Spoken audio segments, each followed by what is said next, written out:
Dodeljujući nagrada Vladimir Topleski kao predsjedatelj odbora, stakam da na dobitnicima im počestitam golemото priznanje i da im poželjam nadmoćnu uspješnost u godinu.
Климентова награда се ставна најмилата и највотешената обврска да се заблагодарам на ова високо обществено признание, што воедно значи почит и ветување за одржувањето историски континуитет во прогресот на човештвото, за сите они што го носат исклучително благородниот товар во областа на образованието, културата и науката воопшто, по развојниот контекст на нашето општество и македонското битие посебно.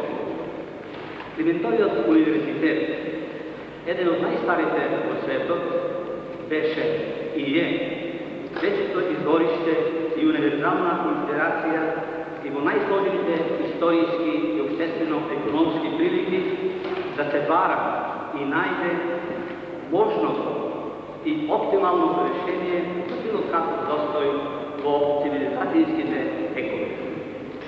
При тоа не треба да се изгуби предвид дека во сегашниот миг ни е најпотребно да го искористиме и насочиме нашиот духовен и материјален потенцијал што го поседуваме, благодарение токму на образованието во позабрзана динамика и на разврската на проблемите со кои се соочуваме во процесите на демократската преобразба на општеството.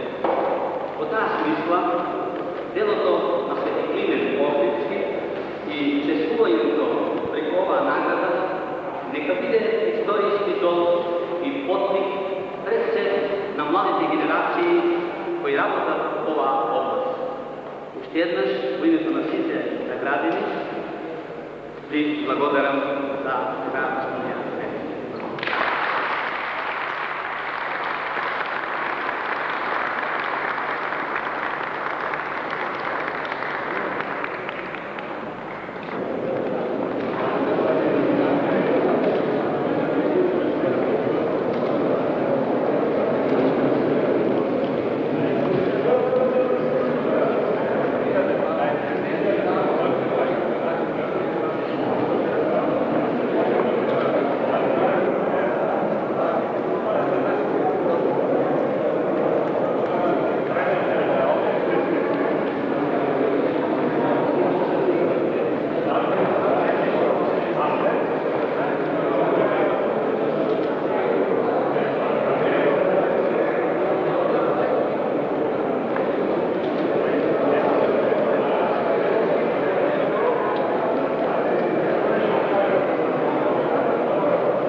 Moje ne pogrešio.